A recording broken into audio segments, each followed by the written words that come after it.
एक चर वाले रैखिक समीकरणों से संबंधित दो उदाहरण हमने पिछले वीडियो पढ़े। देखो इसमें वो सिंपल थे, इनमें बटे वाली संख्या है। देखो इनको किस प्रकार से आप हल करोगे। तो देखो यहाँ पर 3m बराबर 5m माइनस 8/5। तो अब देखो सबसे पहले हमको इस 5m का पक्षांतर करना है। तो ये 3m 5m यहाँ प्लस का, तो इधर आगे किस हो जाएगा, ये माइनस बराबर यहाँ बचे आपके पास माइनस के 8/5। 5m का पक्षांतर कर लिया, माइनस के 8 बचे 5 के 8/5। माइनस के 5 में से t घटाएंगे तो कितने बचेंगे, माइनस के 2 और m का m बराबर माइनस 8/5। हमको यह मान किसका ज्ञात करना है, 5m का। तो m बराबर हो गया माइनस के 8/5। ये 2 कहाँ आएगा, नीचे माइनस का 2। तो देखो माइनस से तो माइनस हट गया, 2 का भाग दे दिया हमने, 8 में कितनी बार गया, 4। तो यानी m का मान कितना आ गया हमारे पास, 4/5। अब हमको उत्तर की जांच करनी है। उत्तर की जांच के लिए हमको m का मान उस समीकरण में रखना है। तो देखो यह 3m बराबर 5m माइनस के 8/5। m की जगह 4/5 रखो, यानी 3 गुणा 4/5 बराबर 5 गुणा 4/5 माइनस के 8/5।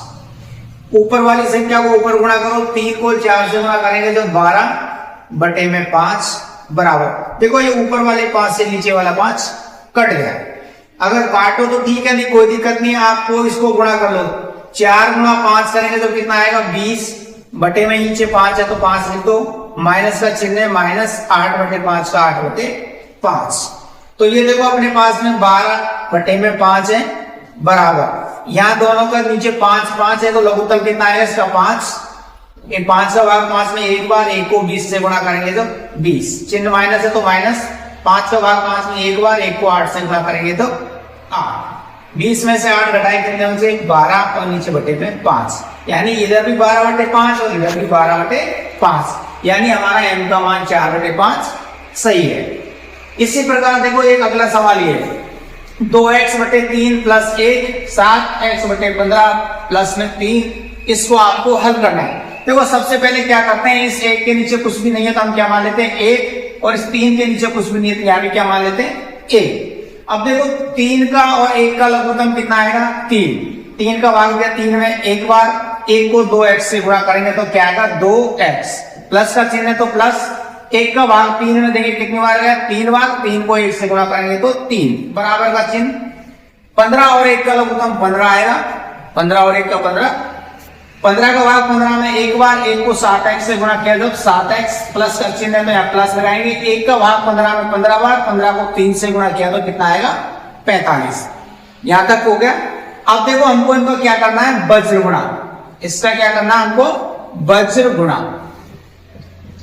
तो 15 से इन दोनों को गुणा करना है और 3 से इन दोनों को गुणा करना है। तो 15 को 2 से गुणा करेंगे तो क्या आएगा, 15 दूनी 30x, प्लस का चिन्ह है तो प्लस, 15 को 3 से गुणा किया, 15 3 45 बराबर का चिन्ह है, बराबर लगा दो। अब 3 को 7 से गुणा करेंगे, 7 या 21x, प्लस 45 को 3 से गुणा करो तो ये आएगा 135। ठीक है, अब वो साधारण समीकरण बन गई। अब वही x का मान को हमको इधर पक्षांतर करना है, 45 का पक्षांतर इधर करना है। तो ये हो गया देखो आपका 30x माइनस का 21x बराबर 135 माइनस का 45। 21 को इधर पक्षांतर करेंगे माइनस हो जाएगा, 45 को इधर पक्षांतर करेंगे तो ये माइनस हो जाएगा। 30 में से 21 घटाए कितने बचेंगे, 9x। 135 में से 45 घटाओ कितने बचेंगे, 90। x बराबर हो गया देखो 90/9। 9 का भाग 90 में दिया कितना आया, 10, यानी x का मान कितना आ गया, 10। अब हमको उत्तर की जांच करनी है। उत्तर की जांच करनी है, देखो इसकी मैं इसको मिटा देता हूं। उत्तर की जांच के लिए हमको x का मान, समीकरण दोबारा लिखते हैं। देखो 2x/3 प्लस 1 बराबर 7x/15 प्लस में 3। अब x का मान हमारा 10 आया तो x की जगह पे 10 रखना है। तो 2x की जगह में 10 रख दिया बटे में 3, आगे प्लस का 1 है तो प्लस का 1, 7x की जगह में 10 रख दिया बटे में 15, आगे प्लस का 3, 2 को और 10 को गुणा किया कितना आया 20 बटे में 3, आगे प्लस का 1 है तो प्लस का 1, इनको गुणा करो, गुणा करने पर कितना आ गया 70 बटे में 15 प्लस में 3। अब इसके नीचे कुछ भी नहीं, 1 मान लो, इसके नीचे भी कुछ भी नहीं है तो 1 मान लो। 1 का और 3 का लघुत्तम 3, 3 का भाग 3 में एक बार, 1 को 20 से गुणा करेंगे तो 20, प्लस का चिन्ह है तो प्लस लगाओ, 1 का भाग 3 में 3 बार, 3 को 1 से गुणा करेंगे तो 3। ऐसे देखो यहाँ पर 15 और 1 का लघुत्तम कितना आएगा 15, 15 का भाग 15 में एक बार, 1 को 70 से गुणा करेंगे तो 70 प्लस का चिन्ह, 1 का भाग दिया 15 में 15 बार, 15 को 3 से गुणा करेंगे तो 45, 15 3 45।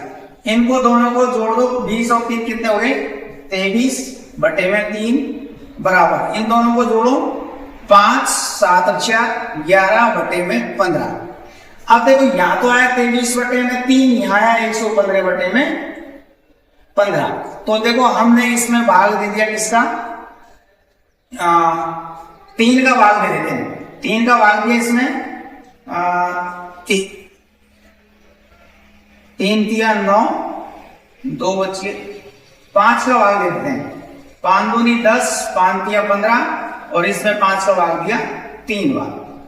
यहाँ पर छोटी संख्या है, यहाँ बड़ी संख्या है, 115 में 5 का भाग दिया ये आ गया, 5 का भाग दिया 15 में 3 आ गया, तो यानी 23 बटे 3 यहाँ पर है और 23 बटे 3 यहाँ, तो यानी दोनों बराबर मान है LHS और RHS, यानी दाया पक्ष और बायां पक्ष। इस प्रकार इन एक सरल रेखीय समीकरणों को हम हल करते हैं।